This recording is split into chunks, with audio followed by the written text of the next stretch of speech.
Ódio contra os judeus.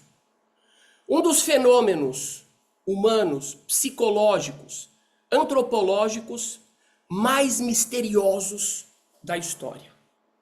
Não existe outro preconceito mais antigo, mais persistente e que se adapta a diferentes épocas, localidades e a diferentes pretextos do que o ódio contra os judeus. Para ser manifesto, esse ódio já encontrou vários pretextos. Pretextos religiosos, pretextos econômicos, pretextos culturais e até mesmo pretextos pseudocientíficos, como foi no período nazista. Ultimamente, esse ódio, ele se manifesta através da contrariedade ao sionismo, que é nada mais do que um movimento que defende o direito da autodeterminação ao povo judeu. Uma compreensão errada faz com que a gente não consiga nem mesmo lutar contra esse tipo de fenômeno da parte dos judeus e da parte que simpatizam com os judeus. Mas eu digo mais.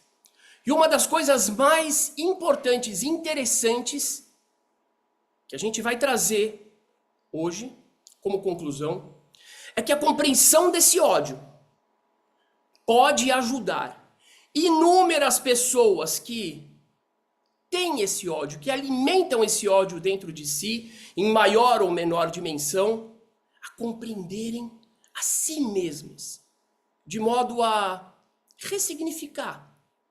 Talvez deixar esse ódio de lado e compreender que o verdadeiro problema, isso a gente vai ver depois. Onde está o verdadeiro problema e como solucionar esse problema. É um dos maiores mistérios e a gente vai utilizar hoje dessa questão, não como denúncia contra o antissemitismo, nem como manifestação de tristeza, de vitimização ou coisa do tipo, mas como senha, como chave para descobrir um segredo importantíssimo relacionado com o propósito da criação e da existência humana. Vamos começar a nossa apresentação.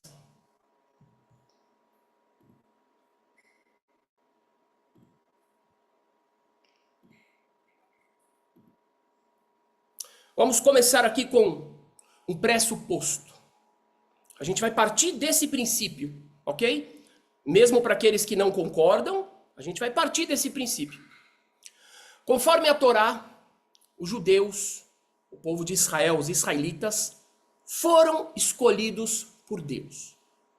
Isso é o pressuposto da onde a gente parte. Primeira premissa. Essa escolha deveria resultar em uma vida mais segura e menos sofrida do que a das demais nações. Mas qual é o fato, qual é a realidade? Porém, como todos sabem, a história judaica é marcada por inúmeras perseguições e os judeus sofrem com ódio há muito tempo. Então parece que tem alguma coisa errada. Conclusão número 1. Muitas pessoas acreditam nisso. Os judeus nunca foram escolhidos. São pessoas que não acreditam na veracidade dos relatos bíblicos. Os judeus nunca foram escolhidos e o ódio se deve a inúmeros fatores, podendo incluir a intolerância ou reações frente a atitudes ou ideias associadas a judeus. Tem pessoas que não acreditam na Torá, não acreditam na Bíblia, e acham que essa história de povo eleito simplesmente é uma invenção e atribuem o ódio ou a preconceito, ou a inveja, ou a atitudes do próprio povo judeu e assim por diante. É a primeira conclusão. Segundo tipo de conclusão.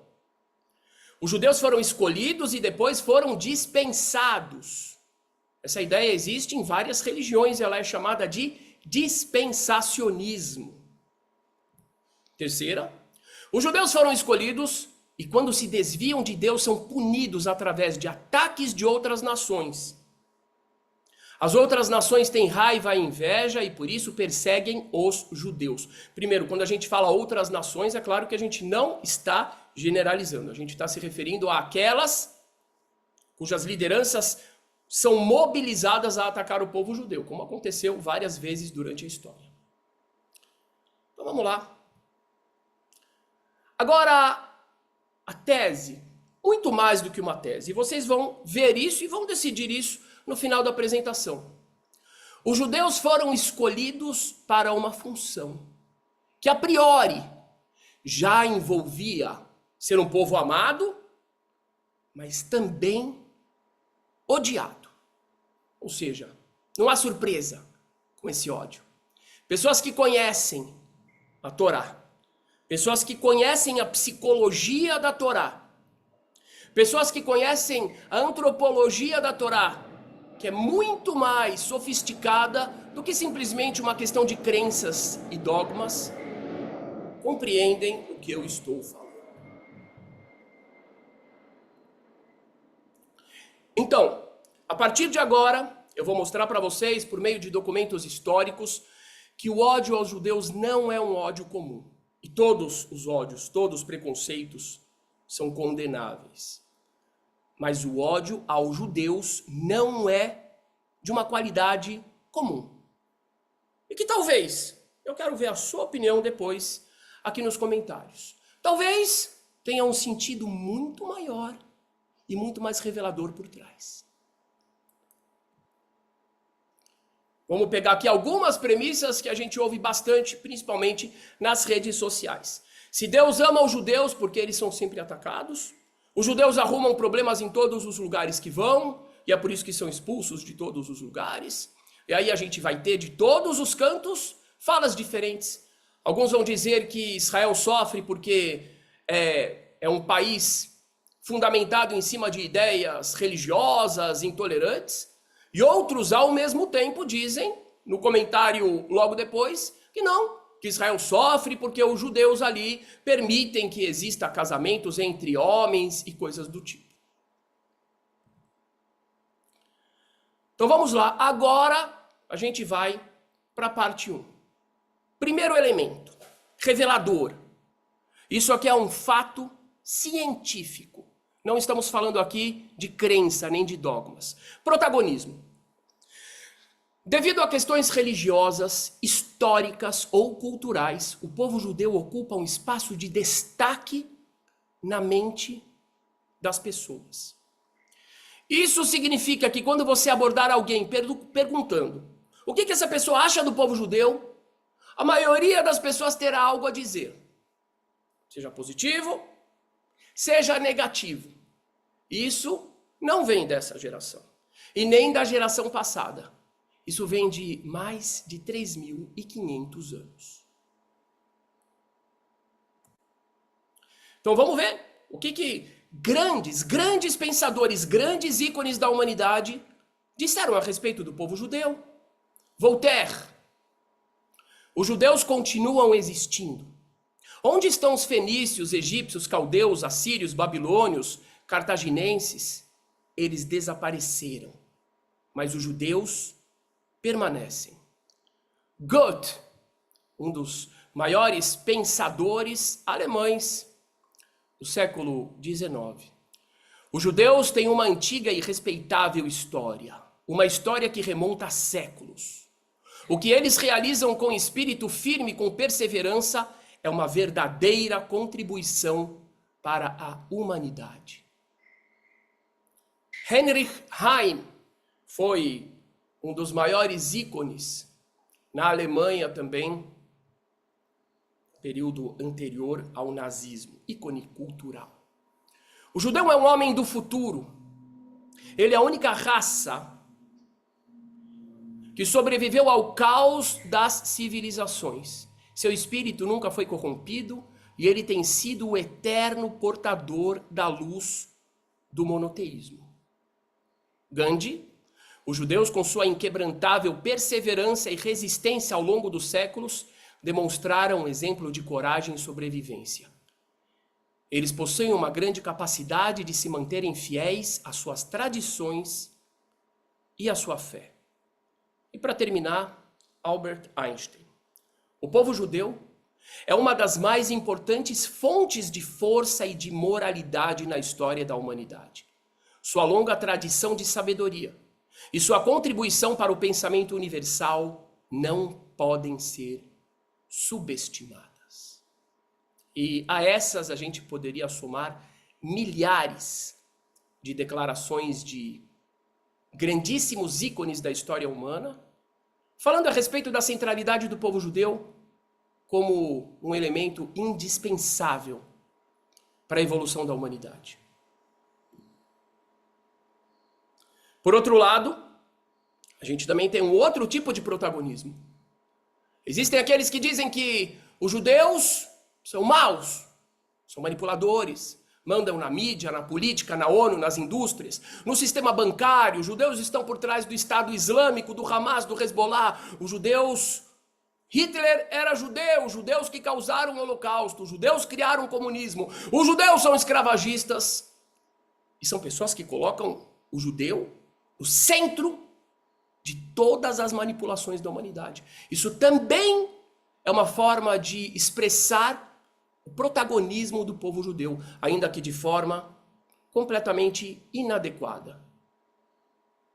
Temos aqui alguns dos grandes ícones dos últimos tempos que manifestaram desprezo, seja com falas ou com ações, ao povo judeu. Ayatollah Ruhollah Khomeini, o líder da Revolução Islâmica do Irã, Adolf Hitler e Joseph Stalin, que apesar de ter manifestações, falas dele positivas em relação ao povo judeu, também se encontram falas muito negativas, principalmente referendadas por ações genocidas que esse homem perpetrou contra a comunidade judaica da União Soviética. Aqui, a gente tem uma foto bastante reveladora que com certeza vai incomodar muitas pessoas. Esse aqui é o chamado Mufti de Jerusalém, um dos grandes ícones do movimento Hamas, da Irmandade Muçulmana, junto com o seu amigo particular Adolf Hitler. Os ideais genocidas, o ódio contra os judeus, que a gente encontra hoje vindo da população, de grandíssima parte da população de Gaza e de outros países ao redor, insuflados pelo Irã, não são novos e sim, têm uma conexão muito profunda com o nazismo. Algumas falas, de novo, para mostrar a centralidade do povo judeu na cabeça da humanidade, seja para o bem, seja para o mal. Adolf Hitler. O judeu, com sua astúcia e manipulação, é o maior inimigo da humanidade e da civilização. Olha o tamanho, olha a dimensão onde ele coloca os judeus. É negativo, mas é grande. É o maior inimigo. Joseph Stalin. Há uma conspiração de judeus cosmopolitas que estão tentando subverter a união dos povos soviéticos e minar o nosso progresso socialista. Eles têm sido uma força subversiva ao longo da história. Novamente, tamanho, a dimensão, o poder negativo, mas central, que Stalin confere ao povo judeu. Ruhollah Khomeini. Prestem atenção, aqueles que ainda não compreenderam o que há por trás de todo esse ódio do Hamas, Hezbollah, Irã e todos aqueles que os apoiam. Ele é muito anterior e muito mais amplo à questão de Israel. Ruhollah Khomeini.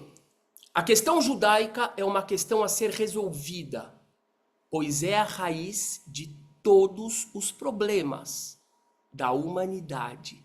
Ele compactuava claramente com o nazismo e com a ideia de exterminar os judeus assim como o mufti de Jerusalém.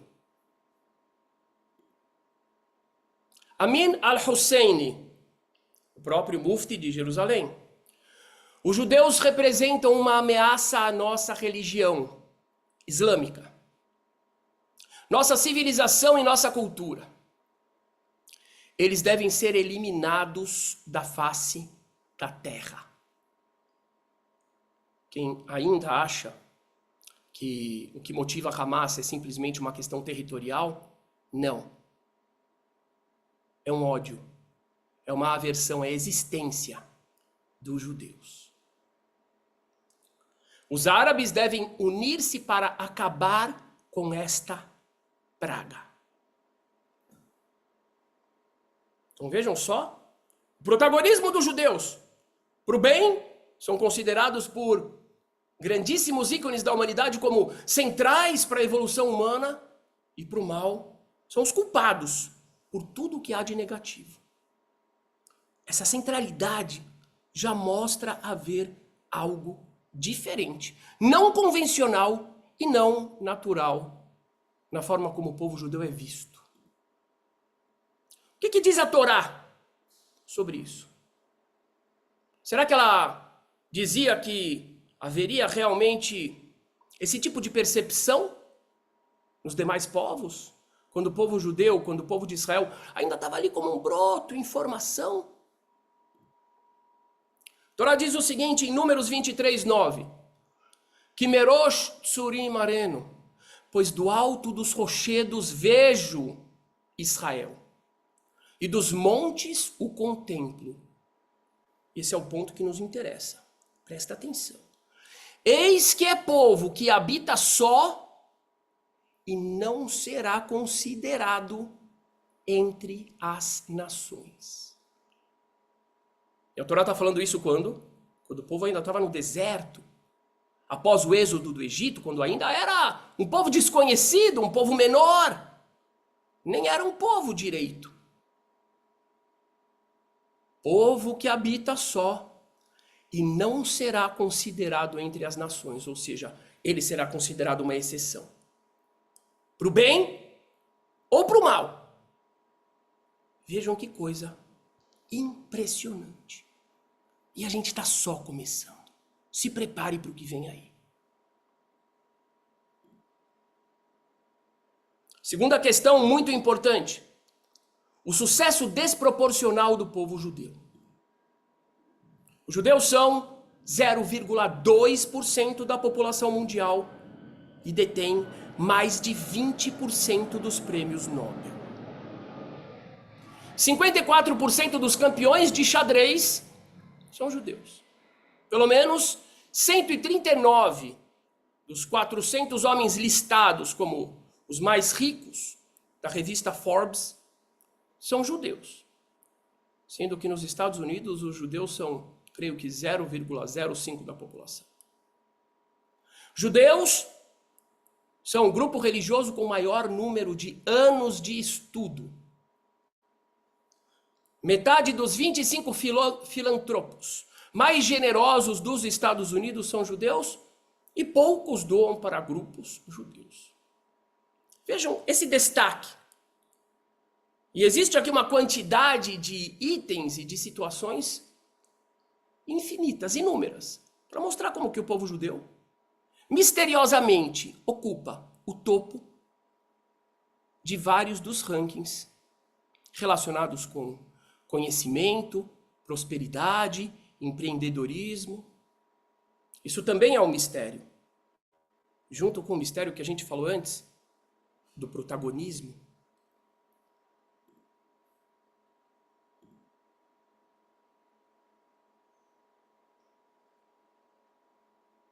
Os que odeiam o povo judeu não se impressionam com essa diversidade. Diversidade em que sentido? A gente tem judeus de todos os tipos. A gente tem judeus de destaque nas artes, no rock, na religião. A gente tem judeus fundamentalistas, a gente tem judeus liberais, a gente tem judeus socialistas, judeus capitalistas. Mas ainda assim, aqueles que odeiam o povo judeu não se impressionam com essa diversidade. E com a diversidade dos campos de destaque do povo judeu. E continuam incluindo todos os judeus em suas afirmações. Os judeus são isso, os judeus são aquilo. E ainda que esse sucesso já esteja previsto há 3.500 anos, nos textos da Torá. O que diz a Torá sobre esse sucesso? Deuteronômio 3:6. Guardai-os, pois, e cumpri-os, porque isso será a vossa sabedoria e o vosso entendimento perante os olhos dos povos, que ouvirão todos esses estatutos e dirão: este grande povo é nação sábia e entendida. Novamente, algo marcante, algo misterioso, desproporcional, que a gente vê na nossa realidade hoje, já estava previsto pela Torá há mais de 3.500 anos. No entanto, os inimigos do povo judeu costumam levantar inúmeras teorias da conspiração para explicar o sucesso dos judeus de uma forma que os desmereça. Ao invés de reconhecer a grandeza desse povo, como por exemplo fez Churchill em um pronunciamento que eu cito mais adiante. E aqui a gente tem vários cartoons. Vejam só, aqui em russo, aqui em francês, alemão, russo novamente, árabe, em todos os idiomas do mundo, em várias épocas, sempre uma necessidade gigantesca de tentar explicar esse sucesso desproporcional dos judeus como resultado do uso de ações negativas. Recentemente, por exemplo, teve um clérigo muito importante do Irã, isso aqui é muito fácil, vocês procuram no Google, que quando teve aquela ação fantástica do serviço secreto de Israel com os pagers contra o Hezbollah, esse clérigo falou, com toda a certeza do mundo, para os seus milhares ou milhões de adeptos lá no Irã, que na realidade o sucesso dos judeus não é porque os judeus são inteligentes. O Mossad não tem inteligência, os judeus não são inteligentes. Na realidade, de acordo com a crença deles, e essa é uma crença muito antiga, com base, por exemplo, no próprio Corão, na religião islâmica, dizendo que os judeus se utilizam de uma espécie de demônios, que eles chamam de djinns, seriam como gênios. E é através desses gênios que os judeus conseguiram fazer aquilo que fizeram, por pura manipulação. Ou seja, as teorias da conspiração que inundam a internet a respeito dos judeus não surgiram hoje, surgiram há muito tempo atrás, há milênios.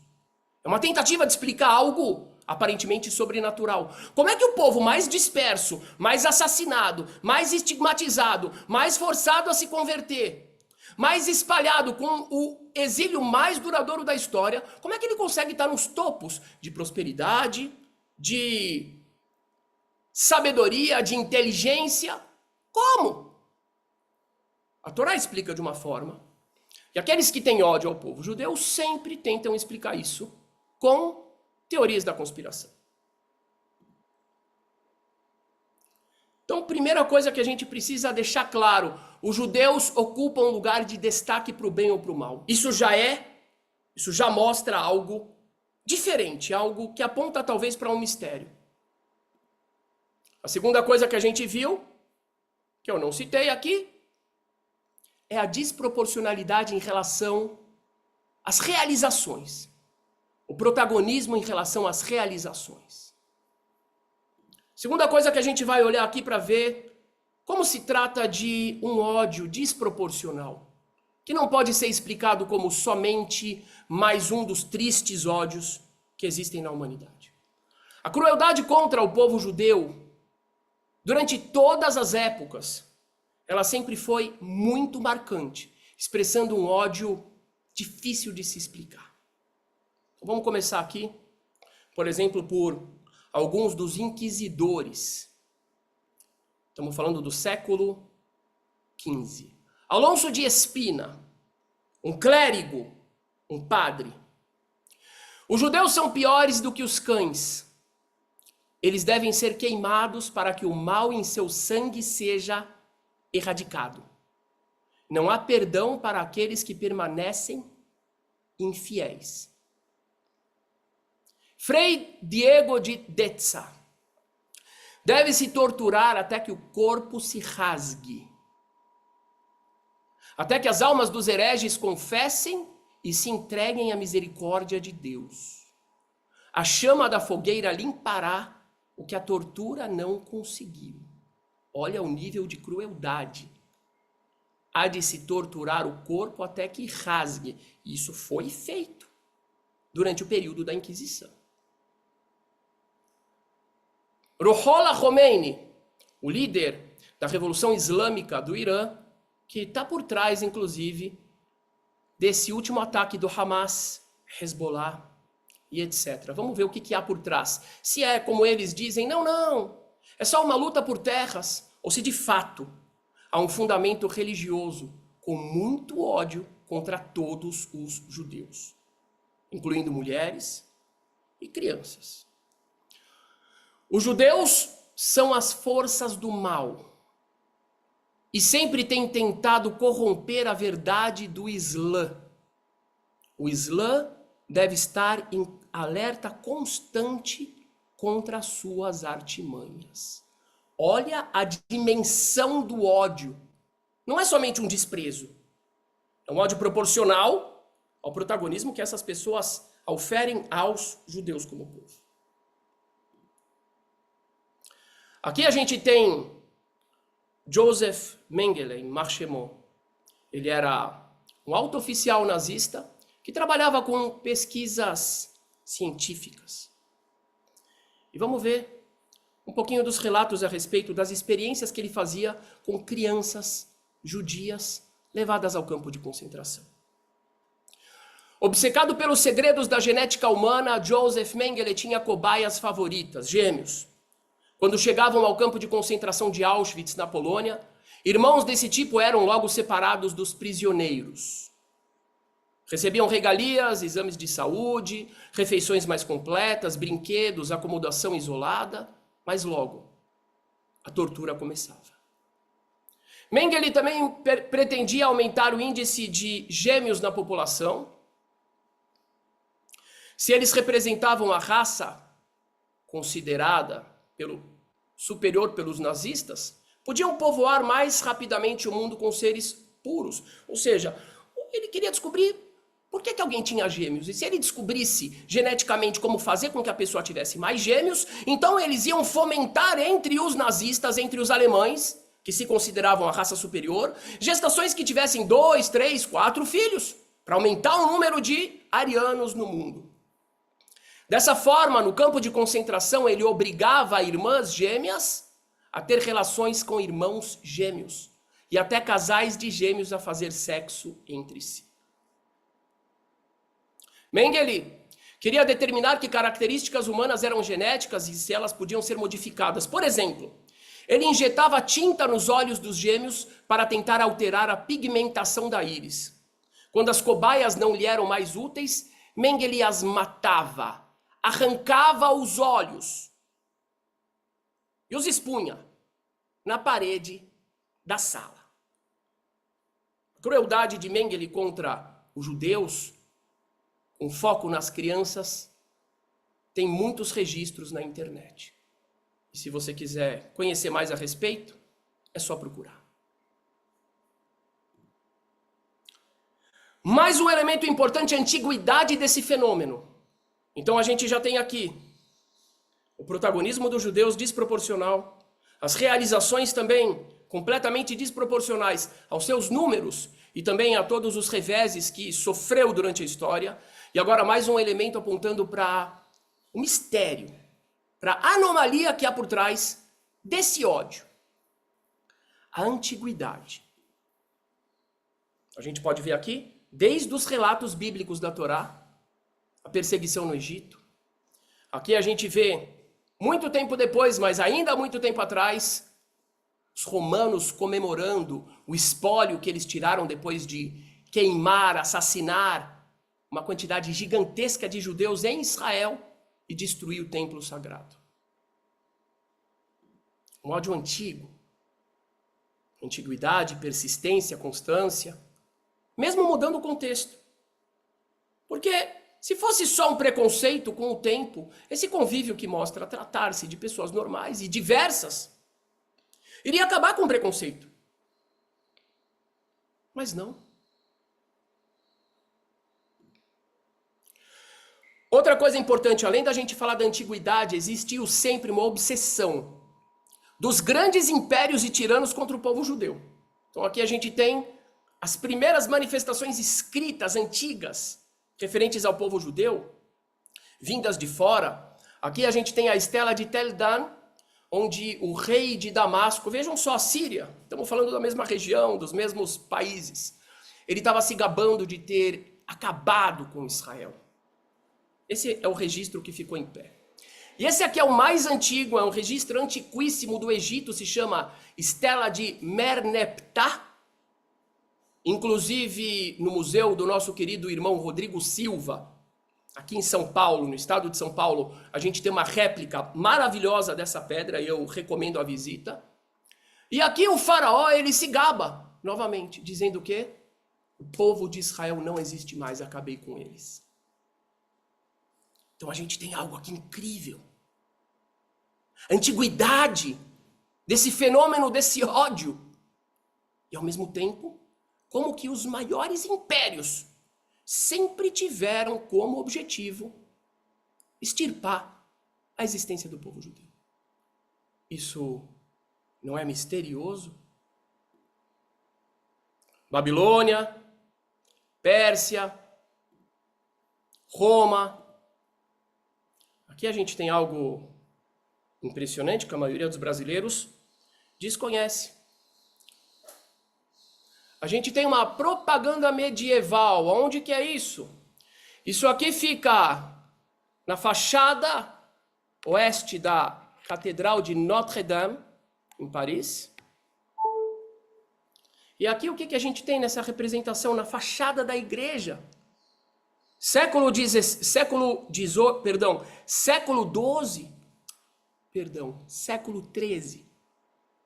Vejam que impressionante que é isso. Eu tenho certeza de que isso nunca chegou à consciência de 99,9% dos brasileiros. Aqui a gente tem uma representação da igreja, triunfante, vencedora, e aqui da sinagoga, representando os judeus, humilhados e vencidos. Porque naquela época, é o que se dizia dos judeus, veja só, eles estão dispersos, eles estão sem autonomia, estão sem a sua pátria, não tem como se defender, então eles estão vencidos e humilhados para sempre. E aqui a gente vai ver, no Islã, a gente tem aqui um hadith, que significa um trecho da tradição oral islâmica, que consta inclusive nos estatutos de fundação do Hamas, mostrando novamente que o ódio do Hamas e de todos aqueles que o apoiam não é contra o sionismo, não é contra o Estado de Israel. Ele é muito anterior e ele remete ao período da própria fundação do Islã. O que está escrito aqui? O mensageiro de Alá disse, Maomé, a hora não será estabelecida até que você lute com os judeus. E a pedra atrás da qual um judeu estará escondido dirá, ó muçulmano, há um judeu escondido atrás de mim, venha e mate ele. Ou seja, de acordo com esse hadith, está dizendo que a hora do juízo final, a hora da grande redenção só vai acontecer se os muçulmanos assassinarem judeus. E que quando chegar esse dia, as pedras vão gritar, muçulmano, tem um judeu atrás de mim, vem e mate ele. Conforme outras versões, as árvores também vão gritar. Isso tem cerca de 1400 anos. Ódio antigo, que se ele passa por metamorfoses em várias religiões, em várias culturas, em várias regiões, mas sempre através de pretextos para expressar um ódio. Por quê? De onde vem esse ódio? O que fomenta ele? O que move ele? Por que ele não se extingue? Mas ele sempre adquire novas máscaras, novos pretextos durante a história. A gente vai esclarecer esse mistério.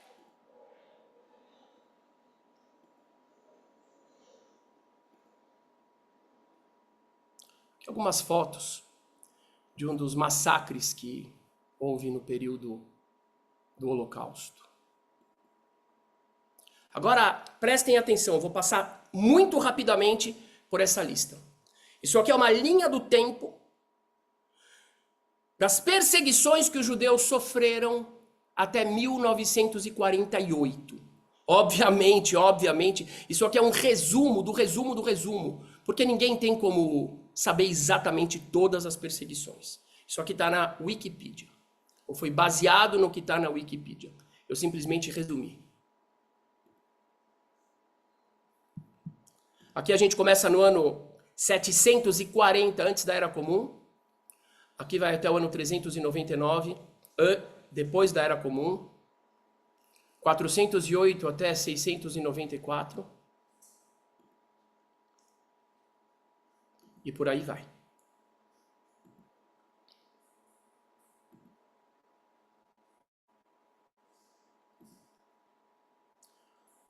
Duração, persistência e mutabilidade.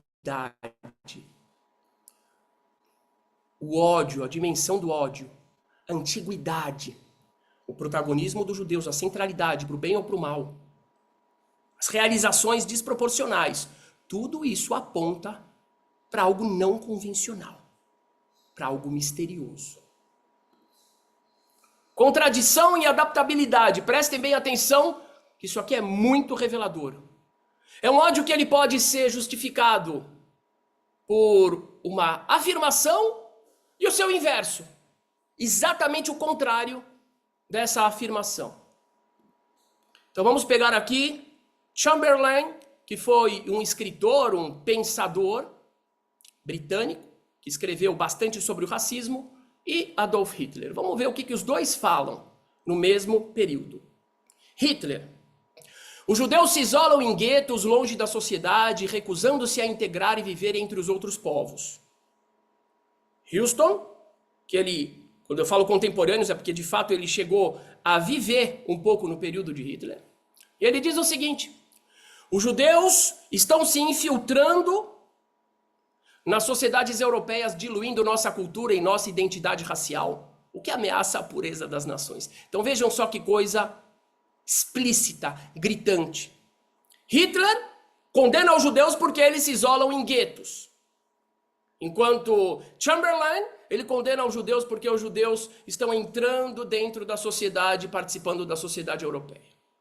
E aqui a gente tem Immanuel Kant, que ele diz o seguinte: os judeus, devido à sua relutância em se misturar com outras nações, representam um obstáculo para a verdadeira humanidade.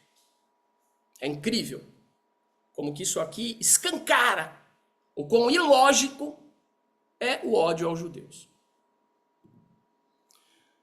Agora, Chamberlain e Julius Streicher, que conforme eu mostrei num outro vídeo, ele morreu depois do julgamento de Nuremberg. Um vídeo fantástico que eu recomendo quem não assistiu a assistir. Então vamos ver Julius Streicher, o que ele diz. Os judeus têm como objetivo o controle total do mundo, manipulando governos e instituições para garantir que sua influência seja irrestrita. De novo, os judeus, na cabeça daquele que odeia o judeu, ele tem um poder, ele tem um controle onisciente, onipresente, onipotente. É impressionante isso. Enquanto o Chamberlain falou, embora muitos pensem que os judeus controlam o mundo, na realidade eles são fracos, incapazes de exercer influência significativa sobre os eventos globais. Me diga se isso não é uma clara demonstração de que tudo não passa de pretextos para justificar um ódio antigo, persistente e misterioso, que a gente vai esclarecer o mistério. Adolf Hitler e Lenin. Olha aqui. Vejam agora. Se preparem. Lenin. Os judeus, como membros da classe capitalista, são responsáveis pela exploração implacável da classe trabalhadora. E quantos judeus viviam na miséria, em um grande estado de miséria na época dele. Mas isso não é levado em conta. O que importa é a narrativa. Eles são os que controlam os meios de produção e buscam manter a sua dominação sobre o proletariado. Hitler, por sua vez, os judeus são os maiores defensores do comunismo e da revolução. Eles querem destruir as nações e as sociedades estabelecidas para instaurar um regime bolchevique global, visando o controle total da humanidade. O ódio aos judeus, ele é um verdadeiro camaleão. Ele não se importa, ele não tem vergonha em adotar diferentes máscaras, diferentes cores, ainda que contraditórias, para se manifestar. Essa característica contraditória a gente pode encontrar hoje em relação aos conflitos, porque a gente vê, por exemplo, os chamados progressistas, muitos dentre eles, sem generalizar, acusando Israel de não permitir um Estado palestino livre e democrático entre o rio e o mar. Enquanto os próprios palestinos, a própria população de Gaza e o mundo islâmico ataca Israel dizendo o quê? Que lá não pode ter um Estado judaico e muito menos um Estado judaico democrático. Lá tem que ter um Estado palestino fundamentalista que sufoca os direitos das mulheres, dos LGBT, a liberdade de pensamento e assim por diante. É incrível. São dois contrários e os dois estão dizendo que na realidade estão defendendo a mesma coisa. Isso prova, escancara o quão contraditório é o ódio aos judeus nas suas formas de expressão, porque nenhuma delas é a realidade.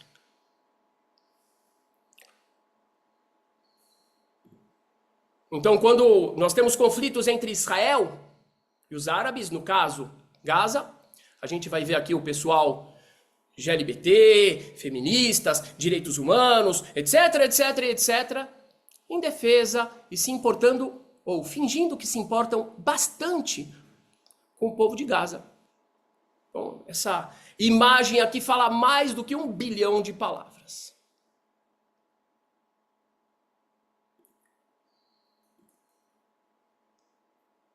Aqui todo mundo se manifesta quando Israel está envolvido. Mas quando Israel não está envolvido, no mesmo período, com um número muito maior de vítimas, o silêncio é total. Isso aqui é no Irã, onde homossexuais são enforcados.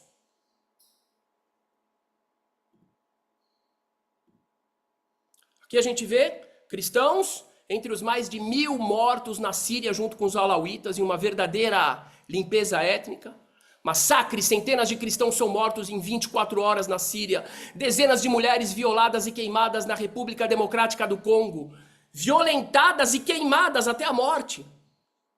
70 cristãos decapitados na República do Congo. E onde é que estão as vozes que dizem defender os oprimidos, as minorias, as mulheres? O apartheid de gênero no Irã está esmagando a vida e o futuro das mulheres. Lei assustadora do Talibã proíbe mulheres de falar em público. São 40 milhões de mulheres no Paquistão vivendo um apartheid de gênero.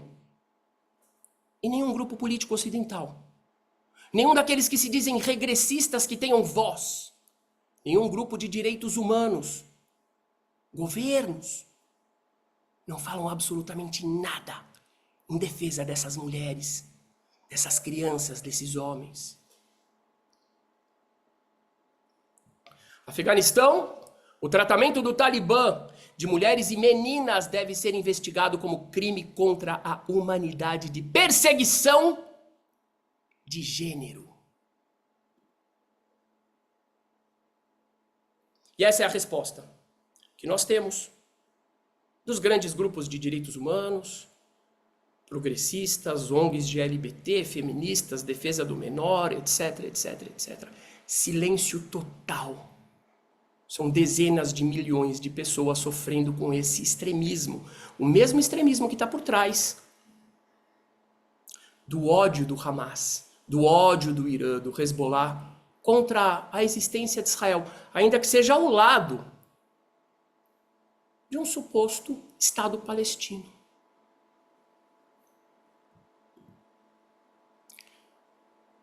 Já quando é com Israel, curiosamente, todos se importam. Todos se importam com o que acontece com o outro lado. E acreditam nos dados do Hamas. Genocídio, não sei quantas dezenas de milhares de crianças mortas. O mesmo Hamas que contém essa afirmação aqui no seu estatuto de fundação. Por que essas pessoas acreditam no Hamas? E por que essas pessoas não acreditam nesses seres humanos aqui? Por que não ouvem a voz deles? Por que não ouvem a voz desses? Tem um mistério aqui. É porque Israel está envolvido. Protagonismo, crueldade, antiguidade, persistência, contraditório e adaptação. Tudo isso só confirma. Estamos falando de um mistério. Vejamos agora o que diz a Torá sobre estas lutas e ataques. Será que era algo realmente inesperado e agora se segura aí na cadeira? Porque agora vem a grande surpresa. Será que conforme a Torá, a vida dos judeus realmente deveria ser um mar de rosas? Será que todo esse ódio causa estranhamento em alguém que conhece a Torá de forma profunda e objetiva? Essa resposta provavelmente você não ouviu, vai te trazer agora bastante compreensão. Seja você um judeu, um amante do povo judeu, ou alguém que odeia os judeus. Principalmente se você tem algum ódio, alguma restrição, se você acreditou em alguma dessas teorias da conspiração que inundam a internet. Só que é principalmente para você. Começando pelo nome do povo, Israel. Vejam que incrível como todas as respostas estão se a gente procurar. Como é que o povo se chama? Israel. O que significa Israel? Israel significa aquele que lutou. Lutou com o anjo de Deus, lutou com os homens e prevalece. Ou seja, o próprio nome do povo de Israel já está relacionado com lutar. E se alguém aqui acha que um povo cujo nome contém a palavra luta não vai ter reveses, não vai ter feridas, não vai ter machucados, está completamente enganado. Porque a luta, principalmente uma luta que envolve povos e povos e povos e milênios, é óbvio, é claro que viria acompanhada de ódio, viria acompanhada de sofrimento, de traumas e de muito preconceito. Todo mundo conhece esse versículo, mas poucos prestaram atenção no que eu vou dizer agora. Quando Deus escolhe Abraão para ser o patriarca do povo de Israel, ele diz: abençoarei os que te abençoarem e amaldiçoarei os que te amaldiçoarem. E em ti serão benditas todas as famílias da terra. E aqui vem uma questão muito simples, minha gente. Imagina só que eu estou mandando você para fazer ações positivas em uma certa região da cidade, para você ajudar as pessoas que estão precisando. E você imagina o quê? Você pensa, bom, então isso vai ser uma coisa boa, eu vou fazer vários amigos e eu vou ser bastante querido.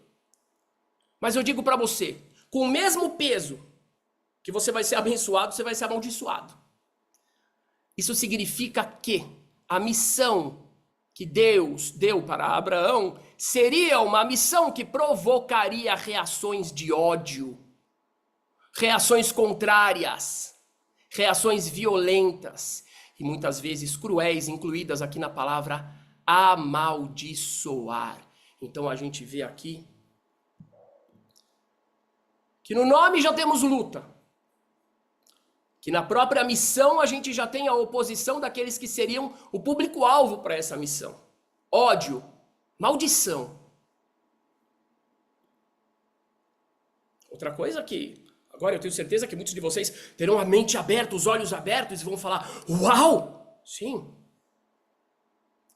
Aqui a gente tem a representação da luta de Jacó com o anjo, quando ele ganha esse nome, Israel. Aqui a gente tem a representação da relação conflituosa entre Isaac e Ismael. E a gente também tem a representação na Torá das lutas de Jacó com seu irmão Esaú. Agora, o que a Torá diz? Quando a Torá fala de Ismael, ela fala claramente que ele terá descendentes. Ela está se referindo não somente a uma relação de um indivíduo, Isaac e Ismael, dois indivíduos, mas a Torá claramente diz, esse aqui terá uma nação, esse aqui formará uma nação. A Torá está dizendo que aquela história que está sendo contada ali é um anúncio em relação a uma situação, não somente uma situação, mas há uma história complicada de relação entre os descendentes desses dois povos. A mesma coisa em relação a Esaú. A Torá fala da briga pela primogenitura, etc e tal, e depois a Torá fala claramente, Esaú funda alguns povos. O povo de Edom. E Jacó, o povo de Israel. De Esaú vem Amaleque, um dos maiores inimigos de Israel. Aquelas histórias, elas estão apontando para a relação de Israel com outros povos dentro do âmbito da missão do povo de Israel. E a Torá já diz, serão lutas, será conflituoso. Aqui a gente já começa a descortinar e falar, então não é simplesmente uma reação não esperada, ao contrário, é uma reação esperada, prevista na Torá. Moisés, com Faraó, com o Egito, notem, sempre o outro lado é alguém que representa uma nação, um povo. Então a gente vê aqui, todas as interações individuais da Torá não estão tratando simplesmente de indivíduos. Elas estão apontando para o futuro, para a história futura da relação que deveria haver entre o povo de Israel e outros povos, para que o povo de Israel cumprisse a sua missão, mas que com certeza, na grande maioria das vezes, seria conflituosa, mas nem sempre. Ló, sobrinho de Abraão, dá origem a Amon e Moab. Jacó, dá origem ao povo de Israel. Esaú, Edom e Amaleque. Ismael, dá origem aos árabes. Essa é a verdadeira história da Torá. Ela não é simplesmente contos a respeito do passado, mas são formas de transmitir o que aconteceria no futuro, durante a história de Israel, dentro do seu trabalho, voluntário ou involuntário, para transmitir uma mensagem muito importante para toda a humanidade. Agora, para a gente compreender melhor essa história, dessa relação de Israel com os povos, porque que todas aquelas histórias, até mesmo dos indivíduos, elas são focadas em povos, a gente tem que voltar para a história de Noé, depois do dilúvio, onde a gente vai ver a formação de 70 povos. Cada um desses povos tem uma virtude. Cada um desses povos tem uma contribuição para a humanidade. De acordo com a percepção verdadeira, profunda da Torá e dos profetas, que eu vou provar mais para frente, não existe um povo que ele seja insignificante. Não, todos têm muita coisa importante a contribuir.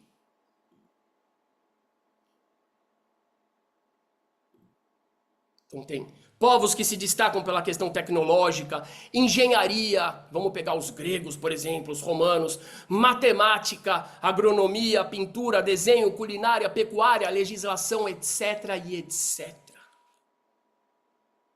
Aqui eu coloquei algo muito importante. Todos costumam pensar assim, Caim era terrível, Caim é ruim. Mas se vocês seguirem o relato da Torá em relação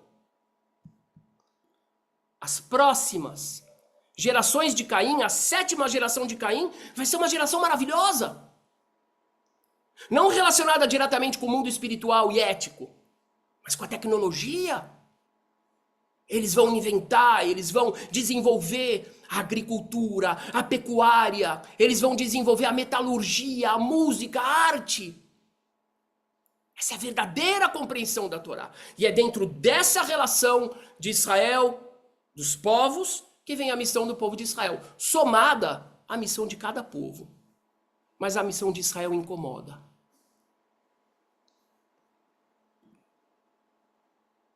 Porque qual é a missão de Israel?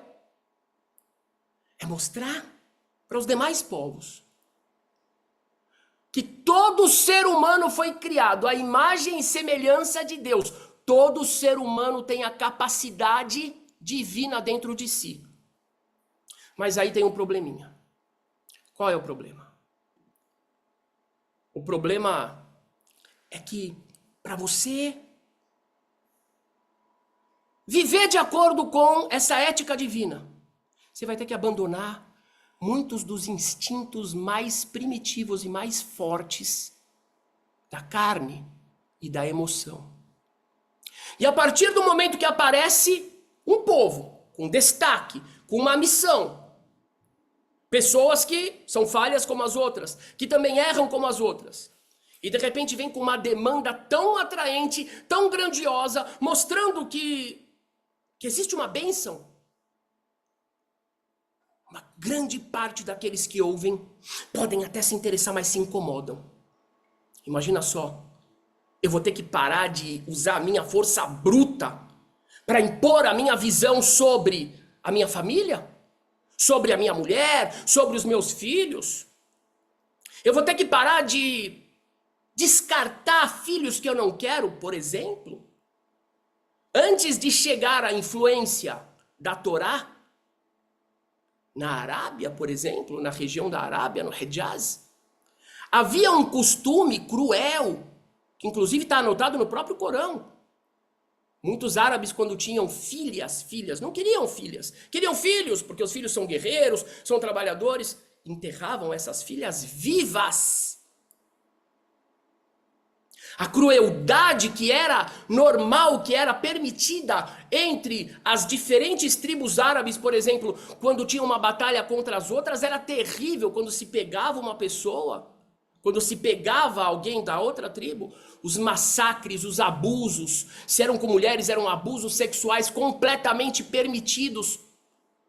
Aí de repente chega uma ética diferente, ela fala, não, isso aí não. Você fala em nome de quem? Em nome de Deus. Isso gera um ódio. Isso gera uma oposição. E a mesma coisa aconteceu na Europa. Porque os vikings também não tinham leis de convívio muito refinadas. A violência era muito grande.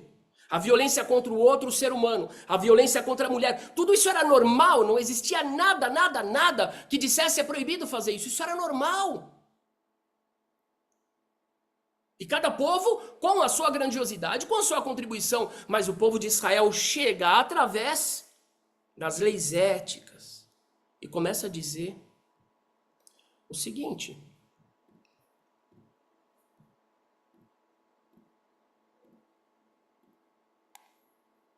10 mandamentos.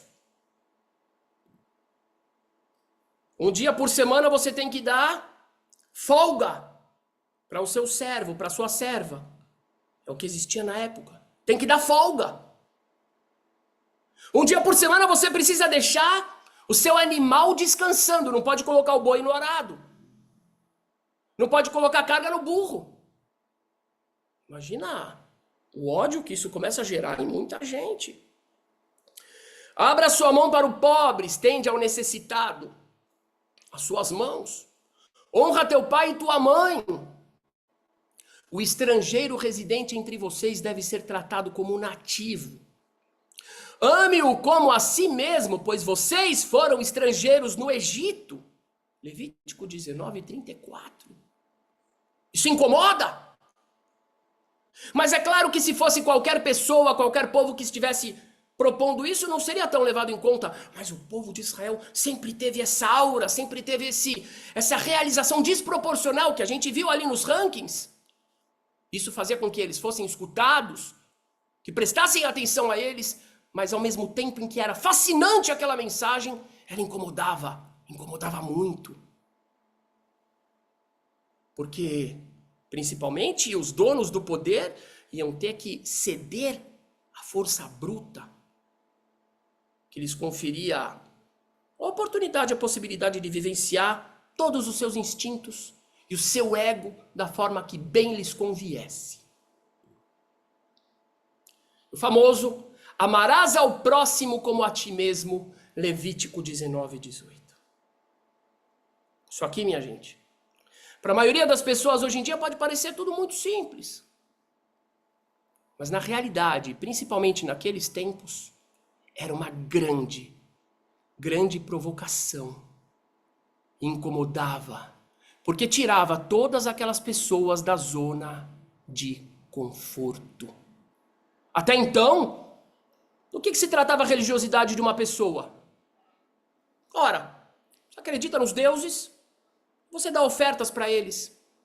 Você quer que a sua terra esteja cheia de produtos agrícolas, que as plantações sejam boas? Você quer que os seus rebanhos reproduzam, o seu gado? Você quer que a sua família seja saudável? Dá oferendas, faça oferendas e acabou. Não existia uma relação profunda, ética, como essa que o povo de Israel traz.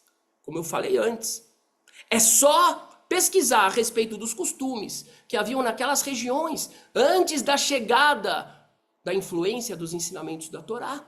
Vocês vão ver a violência bárbara, que infelizmente a gente ainda continua vendo, mas em uma intensidade menor e menos aceitas, digamos assim, socialmente.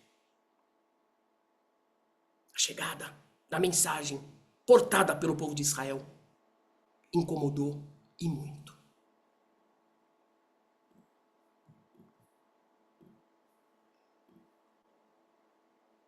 De repente, você não podia mais sair matando uma pessoa do nada.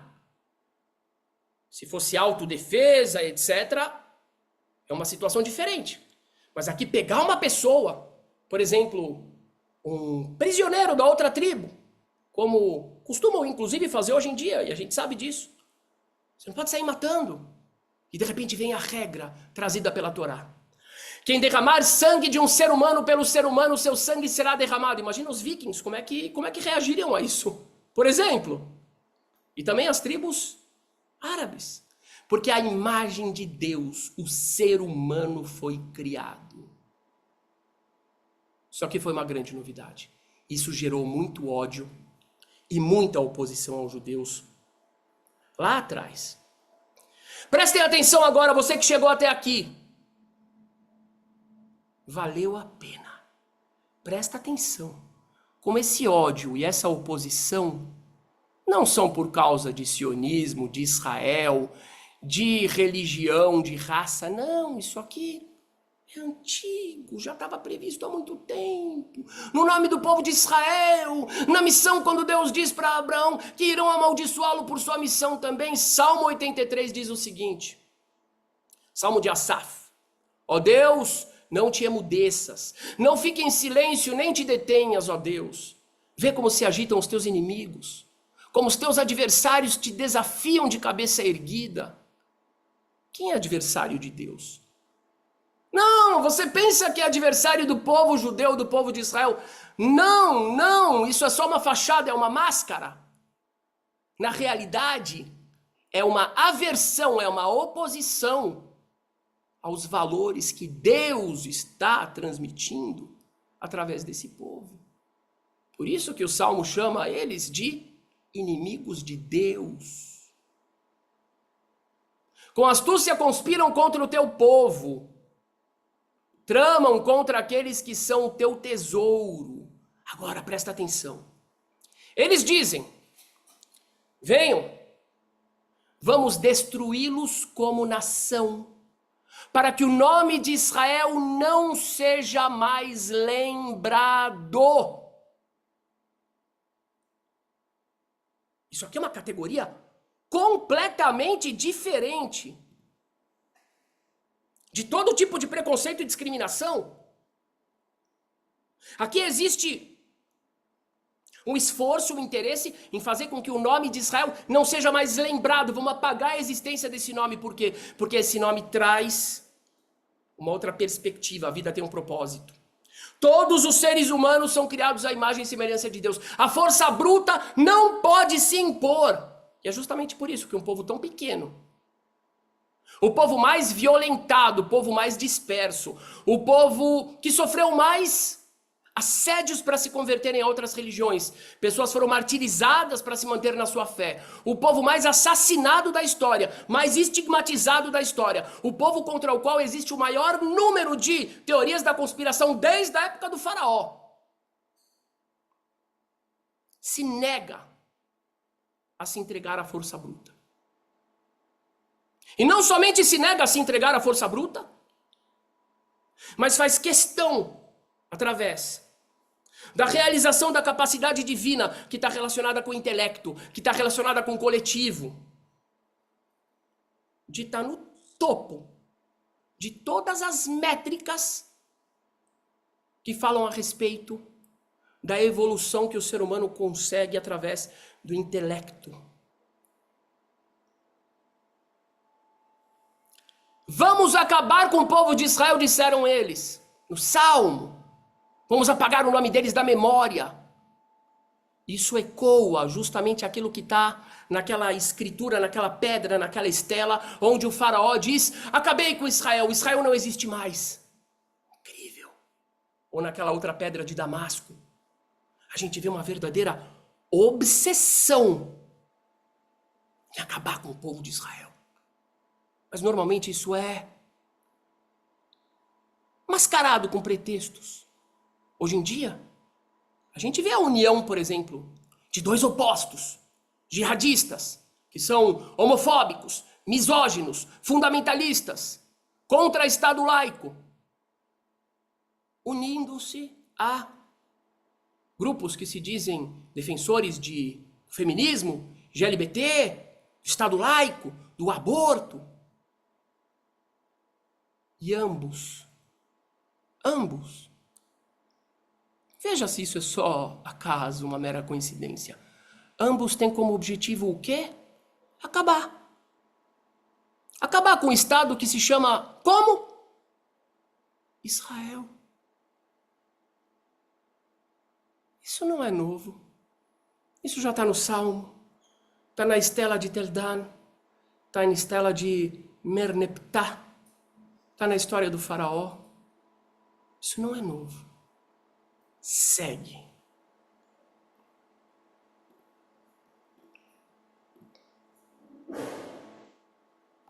Como é que se realiza isso aqui?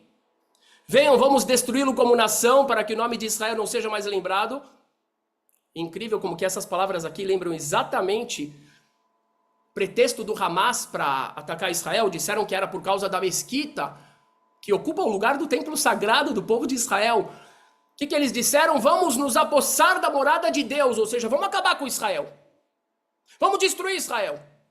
Mas vamos pegar para a gente aquilo que representa a mensagem do povo de Israel. Ou a bênção. Aquilo pelo qual o povo de Israel foi eleito para essa missão. Que não coloca ele como superior a povo nenhum. Até porque nem todos os judeus, obviamente, cumprem a missão que deveriam. Mas é uma escolha histórica, coletiva, que não tem a ver com superioridade genética ou espiritual, mas como uma missão. difícil. Aqui a gente pode ver a ONU, como é que realiza essas palavras.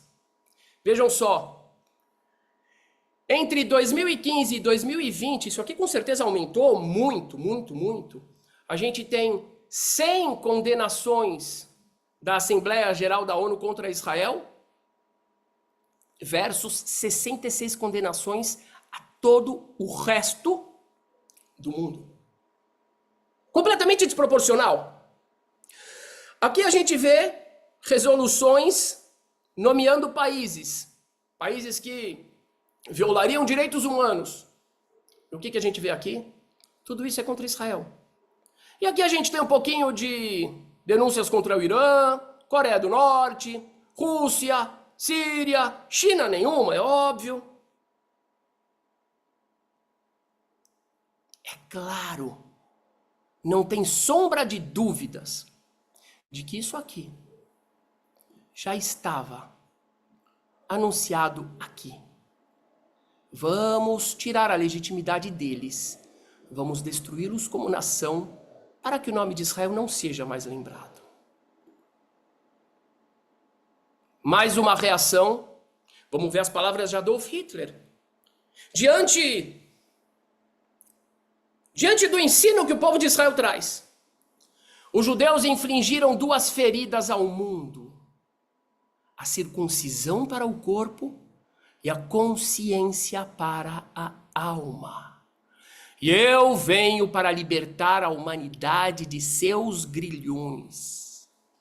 Adolf Hitler. Para quem não sabe, se você não sabe, as primeiras vítimas fatais do regime nazista foram alemães. 100.000 alemães assassinados friamente porque eram portadores de alguma deficiência. Deficiência física, deficiência emocional. Foram assassinados a mando do regime nazista de Hitler. Por quê? Porque, de acordo com ele, a ideia trazida pelo judaísmo, pela Torá, de que nós devemos amparar as pessoas doentes, de que nós devemos amparar os deficientes, de que o que faz de uma pessoa não é a sua aparência, mas é a sua essência divina que todos compartilham. Isso para ele era considerado um crime contra a natureza. Porque para ele a natureza era o próprio Deus. E se uma pessoa nasceu vulnerável, a gente tem que deixar ela morrer. Porque senão o defeito dela pode passar para a próxima geração. E é por isso que Hitler dizia que os judeus trouxeram 2 feridas ao mundo: a circuncisão e a consciência.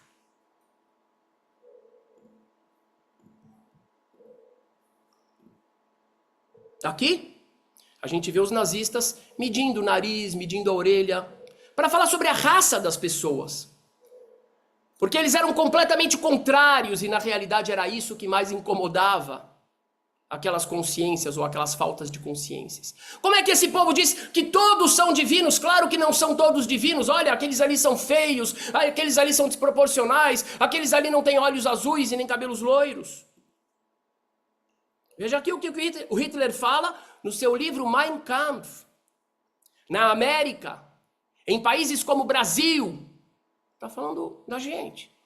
E outros da América do Sul, vemos uma mistura de raças que por sua própria natureza jamais pode alcançar a grandeza das nações arianas.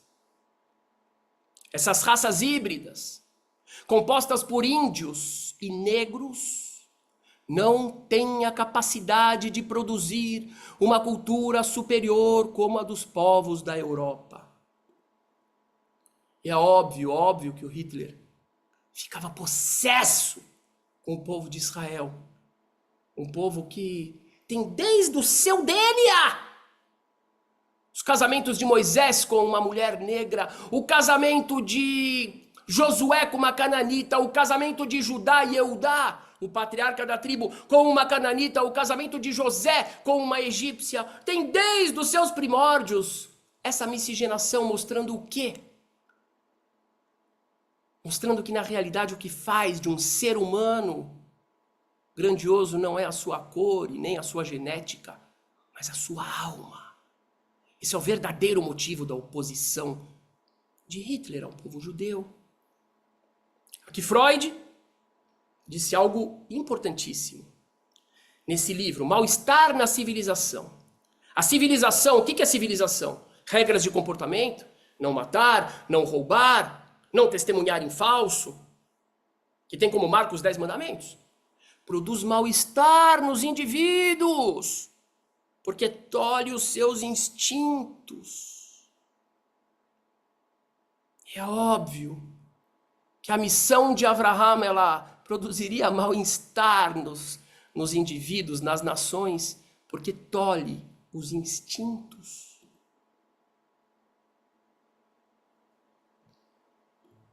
Então alguém aqui poderia falar, então o ódio é justificado porque o povo judeu veio tirar os outros da zona de conforto? Óbvio que não é justificado. Muito pelo contrário. A partir do momento que os indivíduos que sentem, se você é um deles, eu recomendo reflexão, que sentem essa oposição, que acreditaram em todas essas teorias absurdas, que tem alguma predisposição ao ódio, ao preconceito contra o povo judeu, à desconfiança.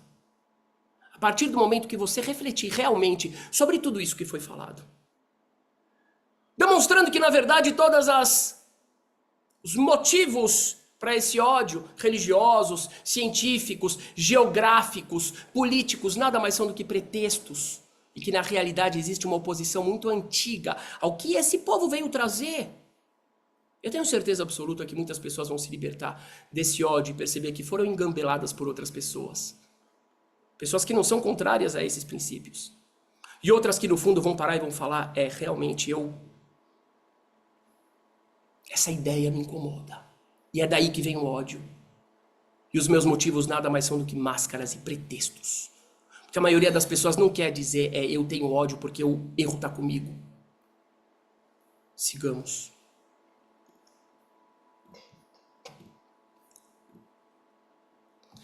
E para a gente ver como isso é verdade, como realmente o que incomoda, o que sempre incomodou o inimigo de Israel lá no fundo, inclusive aqueles que manipulam os desavisados, é a questão do respeito à vida, da santidade da vida. Quem são os maiores inimigos do povo de Israel hoje, que estão difundindo esse ódio? 2 extremos, jihadistas com supostos progressistas. Quem são? Vamos ver o que eles defendem. Tem aqueles que negam a existência de um propósito maior, que são completamente materialistas no Ocidente, por exemplo. Exemplos. Historiadora mostra glúteos e faz dança erótica em palestra na UFMA. A pedagogia que eu proponho é essa. Ou seja, não tem santidade, não tem nada disso, não tem ética. Ministério Público do Distrito Federal recomenda serviço de aborto até 9 meses. Não é à toa que muitos desse setor, justamente, não somente não se importaram com os bebês israelenses que foram degolados, queimados, sequestrados e mortos, e que inclusive tiveram seus corpos utilizados em uma festa, em um festival promovido pelo Hamas há pouco tempo atrás. Uma grande parte dos que promovem essas situações são exatamente aqueles que debocharam dos bebês israelenses. Por quê? Porque toda a ideia da santidade da vida, toda a ideia de um propósito maior, para muitas dessas pessoas, eu não estou dizendo que necessariamente é o caso dessa pessoa aqui, como indivíduo, e nem desses aqui como indivíduos, mas essa ideia, ela acompanha essas posturas. Lei que proíbe shows de apologia ao crime ganha repercussão. Você tem que fazer uma lei que proíbe show de apologia ao crime. 8º mandamento dos 10 mandamentos: não roubarás.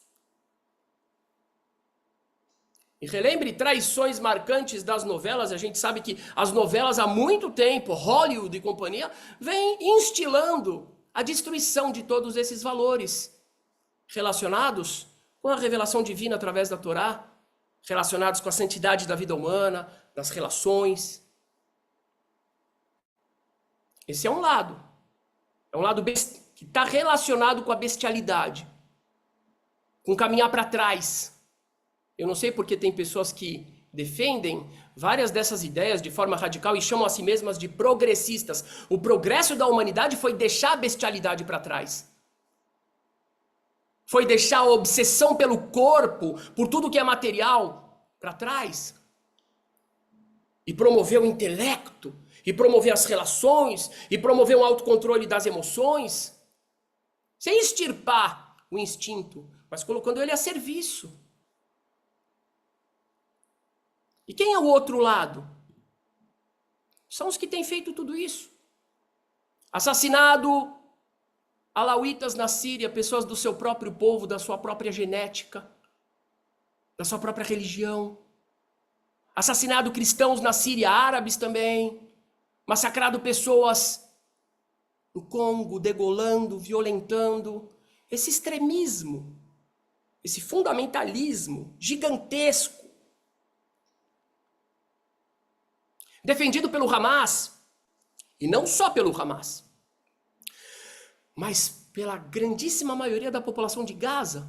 Muita gente se engana, fala, mas tem gente que não apoia o Hamas. Eu vi uma pesquisa, não feita por Israel. Aqueles que não apoiam o Hamas é porque apoiam Jihad Islâmica ou apoiam um outro grupo ali, extremamente radical. Essas duas ideias aqui, elas representam exatamente a antítese da mensagem da Torá. E esse é o motivo delas terem se unido.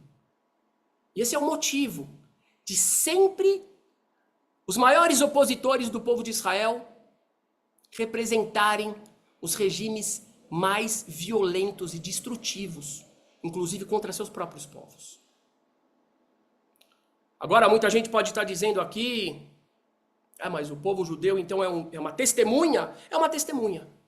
Diz Isaías 43:10, vós sois as minhas testemunhas, diz o Senhor, e meu servo a quem escolhi, para que o saibas e me creiais e entendais que eu sou o mesmo. O papel do povo judeu, do bom judeu, do mau judeu, do que for, querendo ou não querendo, por vontade ou sem vontade, historicamente falando, é ser testemunha de um conjunto de valores completamente diferentes, de uma ética e de um propósito completamente ligado à ética para toda a humanidade. Quem é cego, senão meu servo? Ou surdo, como mensageiro que eu envio? De fato, muitas pessoas podem estar se perguntando aqui, sim, mas também tem judeus que erram. Claro que tem judeus que erram, tem muitos judeus que erram. A própria Torá, os profetas são repletos de manifestações a respeito dessa realidade. Em nenhum momento um judeu em sã consciência vai dizer, o meu povo é perfeito, o meu povo não erra. Não! Mas o que a gente vê na Torá e nos profetas é algo que cabe como uma luva em relação a tudo que a gente está falando. É um povo que representa algo. Muitas vezes é uma testemunha cega, surda, que cambaleia, que erra. Fato. Mas não deixa de ser uma testemunha. E é justamente por isso que a gente vê esse desejo tão grande, expresso no Salmo que a gente leu anteriormente, de se extirpar. Não é somente dominar o povo de Israel como outros povos. É acabar com o povo de Israel. Uau! Aquilo está no Salmo. De acabar com a memória, com a lembrança do nome Israel. Isso é exclusivo, isso é único. Por quê? Porque o povo de Israel testemunha.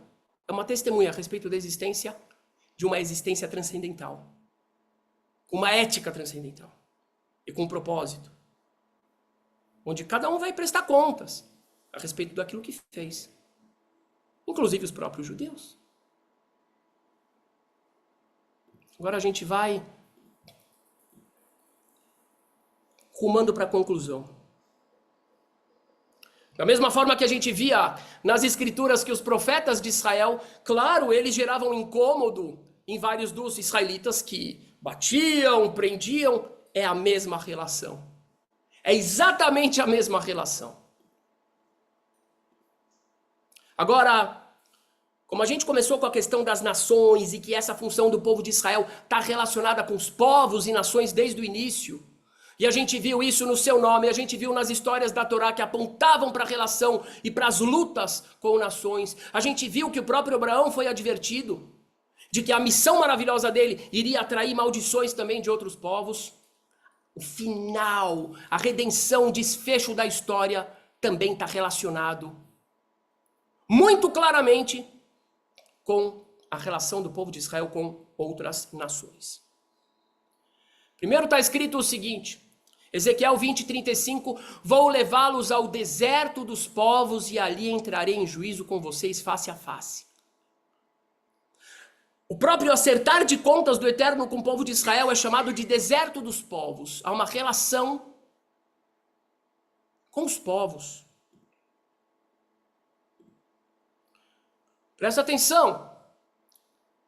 Quando a gente vê o desfecho total, antes do desfecho total existem guerras. E essas guerras são chamadas de Gog e Magog. E elas falam do quê? Elas falam justamente de uma coalizão de povos que vai atacar Israel. Da mesma forma que sempre existirão, conforme dito para Abraão, aqueles que abençoarão o povo judeu e serão abençoados, também como nações. Agora veja a redenção do povo de Israel. O que diz? Isaías 19, 24 e 25. O desfecho não é com o povo de Israel dominando as outras nações e destruindo as outras nações e as pedras gritando para os israelitas, venham matar um muçulmano que tem atrás de mim. De jeito nenhum. Essa não é a visão da Torá. Essa não é a visão da verdade. Essa não é a visão dos profetas. A verdadeira visão diz o seguinte. Isaías.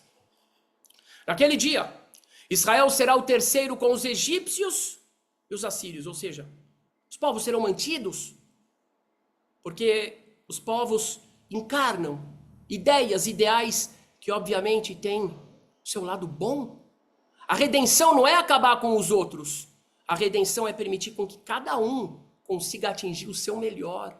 Aquele que tem a tecnologia, aquele que tem a engenharia, aquele que tem a plantação, a agronomia, a partir do momento em que ele receber essa mensagem portada por Israel, da transcendência e da ética, ele vai fazer um uso muito melhor daquilo que ele tem como povo. Naquele dia, Israel será o terceiro com os egípcios e os assírios. Uma bênção no meio da terra, porque Adonai, Deus dos exércitos, os abençoará dizendo, bendito seja o Egito, sim, o Egito. O das histórias do faraó, da escravidão, sim. O objetivo final é a absorção dessa mensagem. De modo que a luz do Egito se manifeste, a luz da Assíria se manifeste, a luz de todos se manifeste. Bendito seja o Egito, meu povo, e a Assíria, obra de minhas mãos, e Israel, minha herança.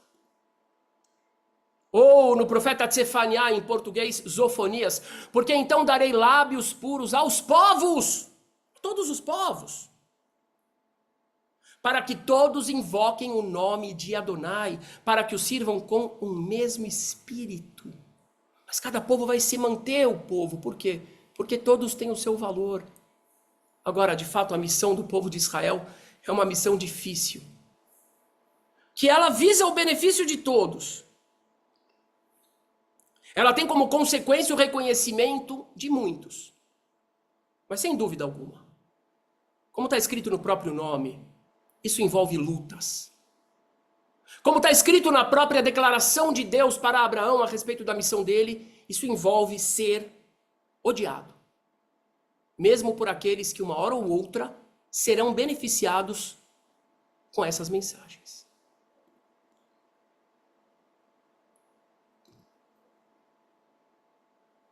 Só que é uma coisa interessante. Mesmo entre os judeus não praticantes, a gente vai encontrar um destaque muito grande na humanização do indivíduo. Ou seja, no conhecimento científico, na pesquisa, na preocupação social. Muitas pessoas se confundem e pensam que o cumprir a mensagem de Deus é somente ser uma pessoa religiosa. Não, não, não, não, não.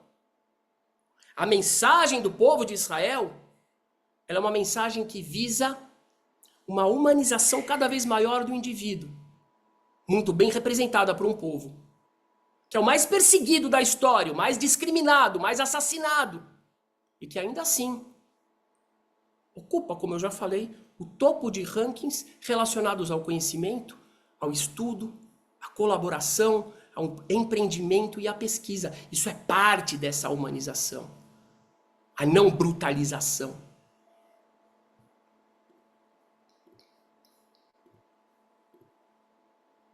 Representada por esses. A violência, a carnificina.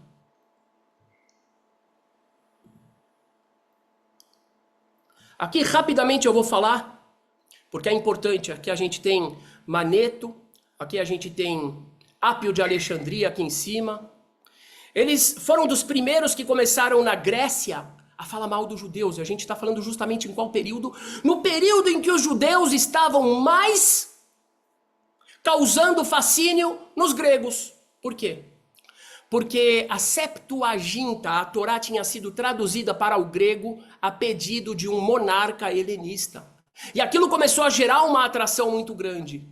Mas junto com aquela atração, a gente tem, por exemplo, Maneto, que era um sacerdote egípcio, e que ele começou a reagir com ódio àquela manifestação do povo de Israel que de repente estava se espalhando e gerando fascínio. O próprio Maneto dizia, por exemplo, que na realidade a história do êxodo do Egito é mentira. Os judeus foram expulsos do Egito porque eles eram leprosos que estavam tentando contaminar os egípcios.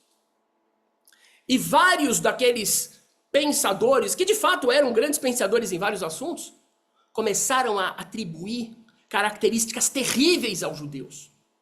Os judeus são maus, os judeus são contra Deus, os judeus são contra os seres humanos.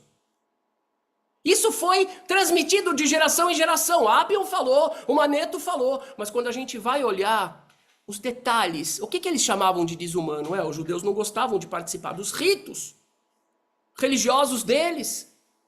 Primeiro que os judeus acreditavam em um Deus somente, queriam ter a sua fé respeitada. E aqueles outros que eram intolerantes com isso, eles chamavam os judeus de xenófobos. Os judeus não queriam participar de ritos que muitas vezes incluíam orgias, que incluíam comilanças e bebelanças e relações esquisitas entre aluno e professor.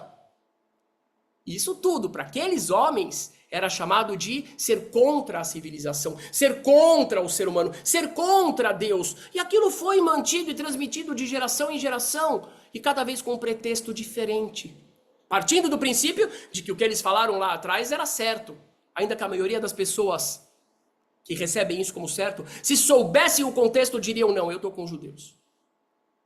Eu não estaria com Maneto nem com Apio. É necessário compreender a história.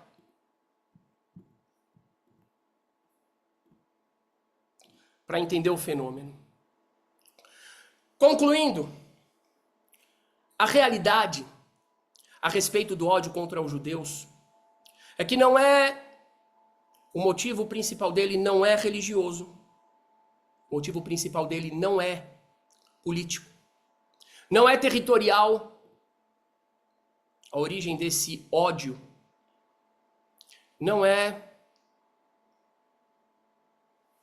científica ou pseudocientífica, como tentaram dizer os nazistas. A origem desse ódio é isso aqui.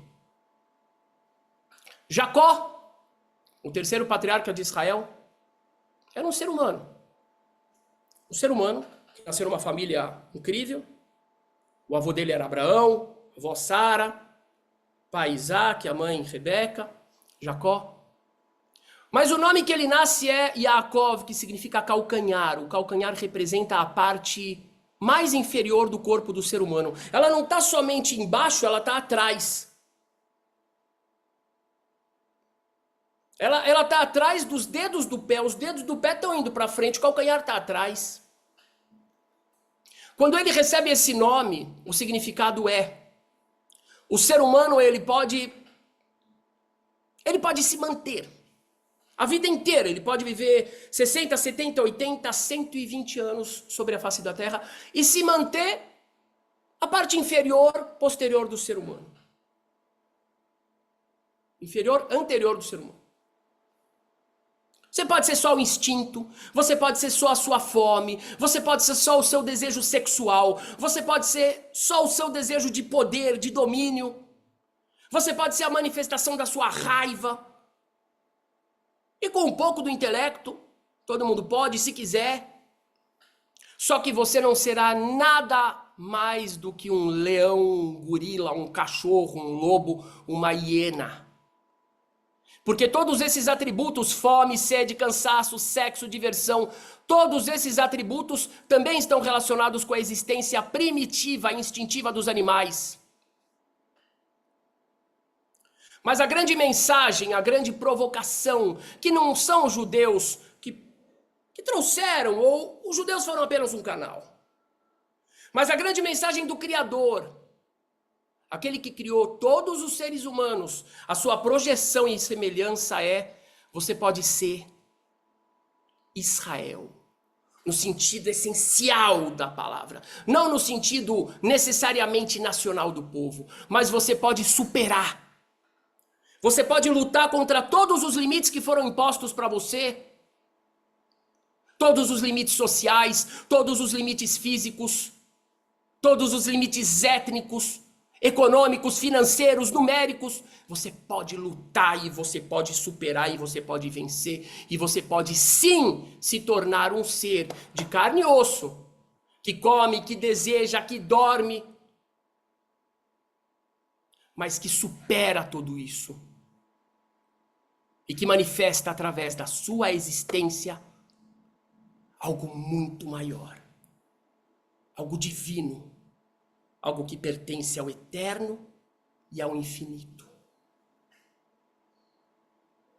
Com certeza, existem motivos menores para o preconceito e para o ódio, como em qualquer caso.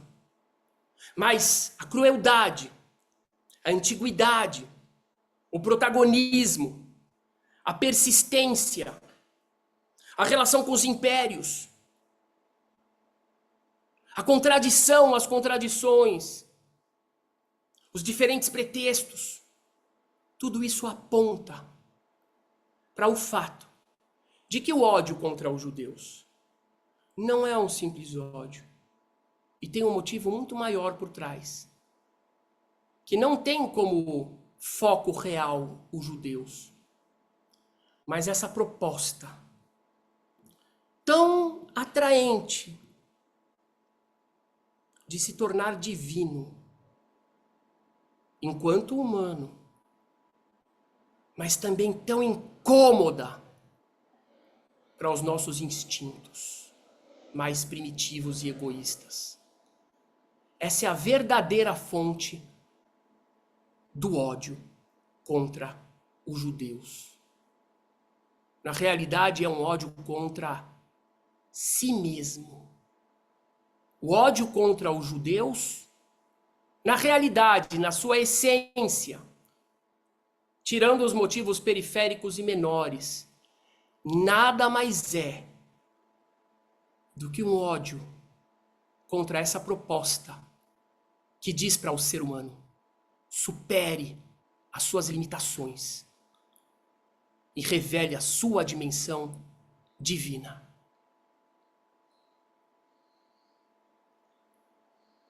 Se você é judeu, se você é um simpatizante do povo judeu, é um judeu de coração,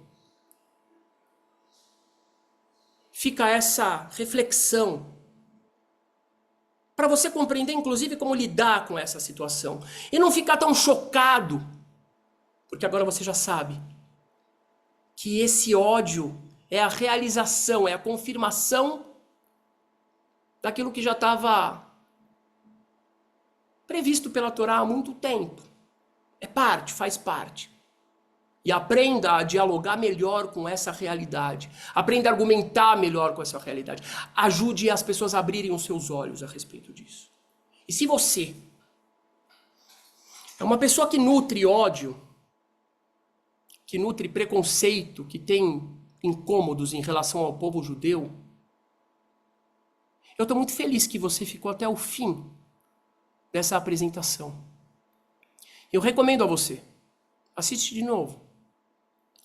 Olha cada um dos argumentos. Compreenda a historicidade de tudo isso.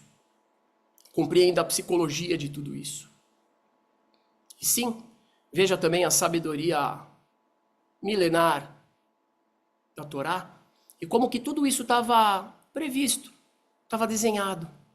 Não como um artigo de fé e de crença ou dogma, mas de uma forma extremamente surpreendente e clara, mostrando como que seria a relação do povo de Israel, a sua missão e as consequências dolorosas de assumir essa missão.